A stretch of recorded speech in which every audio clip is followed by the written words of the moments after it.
ආයුබෝවන් දුවේ පුතේ. අද අපි බලමු 10 සහ 11 ශ්‍රේණි වලට නියමිත වට්ටම් ප්‍රස්ථාරකරණය පිළිබඳව. 10 ශ්‍රේණියේදී සුළු මැදුම් දෙතිතට අයත් දොන් ජින්තගත දන්ත වට්ටමත් 11 ශ්‍රේණියේදී දෙසුළු මහතුන් තිතට අයත් කුඳාන්තගත දොන් වට්ටමත් ඔබ ඉගෙනගෙන තිබෙනවා. 10 ශ්‍රේණියේදී ඔබට ප්‍රස්ථාර සඳහා මෙන්ම නර්තනයට ඇද සිදුවන්නේ දොන් ජින්තගත දන්ත වට්ටමයි. 7 ශ්‍රේණියේ පටන් ඔබ උගත් සුළු මැදුම් දෙතිත මෙහිදී යොදාගනු ලබනවා. විභාග 4ක් සහිතව තාල සංඥා සහිතව ඇඳ ගන්නා ලද ප්‍රස්ථාර සටහන තිත් තේ යන තාල සංඥාව ඇතිව ඔබ විසින් යෙදිය යුතුයි. එසේම ප්‍රශ්න පත්‍රයේ ඔබට දී ඇති කොටස් පමණක් ප්‍රස්ථාර කිරීමද වඩා වැදගත්. මුලින්ම වට්ටම් පිරීම තෙහින් තෙහින්ත ගජි චික්කුන්ද යනුවෙන් ආරම්භ වන පදය තෙහින් යනුවෙන් යෙදීමේදී එකම මාත්‍රයක් යටතේ අක්ෂර 3ම ලියා දැක්වීමත් චන්ද්‍රවංකයේ යොදමින් ඒවා එක්කර පෙන්වීමත් අත්‍යවශ්‍ය වෙනවා. ඉන් අනතුරුව බෙර පදය දොන් චින්ත ගත දොන්ත එහිදීද බිඳුව මුල අකුරත් සමග එක්ව සටහන් කිරීම වැදගත්. පළමු කස්තිරම කුඳ ගජිත කුඳ තා ඊටම පහසුයි.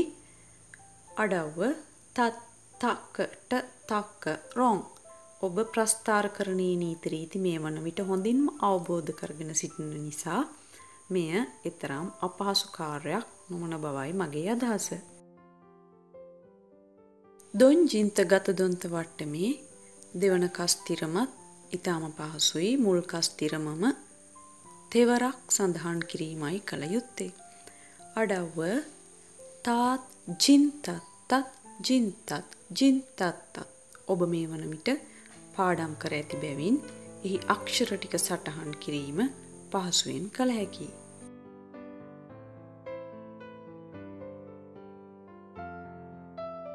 එකොළහ ශ්‍රේණියට නියමිත කුඳාන්ත ගත දොන් වට්ටම ප්‍රස්ථාර කිරීමේදී දෙසුළු මහ තුන් තිත යොදාගනු ලබනවා.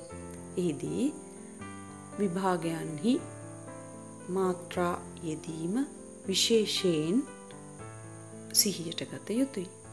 එහි වට්ටම් පිරීමේ සිටම ඔබ ප්‍රස්ථාරයට අක්ෂර යොදාගත යුත්තේ මුල් තිත් දෙක හැර තුන් වන තිතේ සිටයි.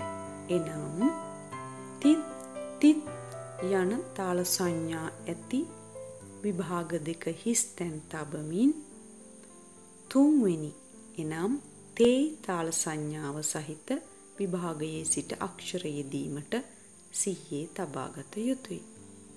මෙම වට්ටමෙහි විශේෂත්වය වන්නේ දුවේ පුතේ නිරන්තරයෙන්ම මුල් තිත් දෙක හැර තෙවෙනි තිතෙන් ආරම්භ වීමයි. කස්තිරමේදී පවා මෙම ක්‍රමය අනුගමනය කිරීමට ඔබ නිරන්තරයෙන් සිහියට ගත යුතුයි. එසේම මෙහි කස්තිරම් ආරම්භ වන්නේ ඔබ ගොඩ සරඹ සඳහා යොදා ගන්නා කස්තිරම් අනුපිළිවෙලට. එසේ හේයින් මතක තබා ගැනීමත් බොහෝ සෙයින් පහසුයි. පළමු කස්තිරම තිත් තිත් තත් ජිත් තොන් නං තා යනුවෙන් යෙදීම ඔබ විසින් කළ යුතුයි.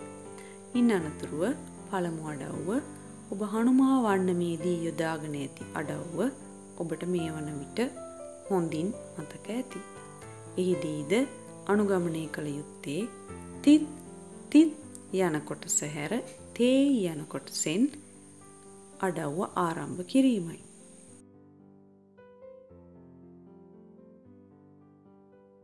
දෙවන මාත්‍රයේදීද තිත් තිත් යන කොටස හැර තේ යනුවෙන් තුන්වෙනි තිතෙන් ආරම්භ කළ යුතුයි. තිත් තිත් කෝ දා ත ගත දොන් කෝ දා ත ගත දොන් යනුවෙන් මාත්‍රය නටමින් රවුමක් යන බව ඔබට මේ වන විට මතකයට නැගෙනවා ඇති. ඉන් අනතුරුව කස්තිරම තිත් තිත් තත් චිත් තක්ක චිත් තත් චිත් තොන් නං තා යනුවෙන් දෙවන ගොඩ සරඹයට අදාළ කස්තිරම මෙහිදී ප්‍රස්ථාර කළ යුතුය. මම මෙහිදී දෙවන ගොඩ සරඹයට අදාළයයි පවසන්නේ ඔබට මතකයේ තබා ගැනීමට පහසු වන බැවින්. ඉන් අනතුරුව කස්තිරම තිත් තිත් යනුවෙන් මුල් තිත් දෙක හැර තුන්වෙනි තිතින් ආරම්භ කිරීමට ඔබ හොඳින් සිහියට ගන්න. අඩව්ව ප්‍රස්ථාර කිරීමේදී මුල් නීතියම අනුගමනය කළ යුතුයි. තාල සංඥාව තේ යනුවෙන් සටහන් වන තැන ආරම්භ කිරීම පිළිබඳව.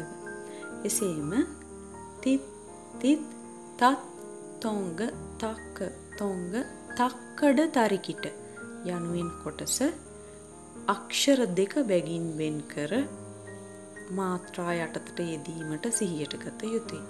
එය වේගවත්ව කියවෙන බැවින් ඔබ එසේ ලය පෙන්වීම සඳහා අක්ෂර දෙක බැගින් එක් මාත්‍රයක් යටතට යෙදීමත් චන්ද්‍රවංකයේ යෙදීමත් හොඳින් සිහියේ තබාගෙන මෙය ප්‍රස්ථාර කිරීම සඳහා පුහුණු වීම සිදු කරන්න.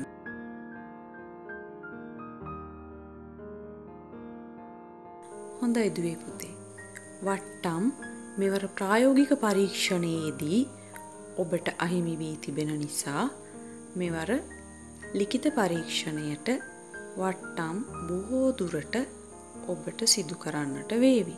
එබැවින් වට්ටම් ප්‍රස්ථාරකරණය පිළිබඳව ඔබේ අවධානය, ඔබේ නිවැරදි අවධානය විශේෂයෙන් තාල සංඥා සහ ආරම්භ වන ස්ථාන පිළිබඳව හොඳින් සිහියට නගාගෙන ප්‍රස්ථාරකරණය පිළිබඳව පුහුණු වීම වල යෙදෙන්න. සුබ දවසක් වේවා.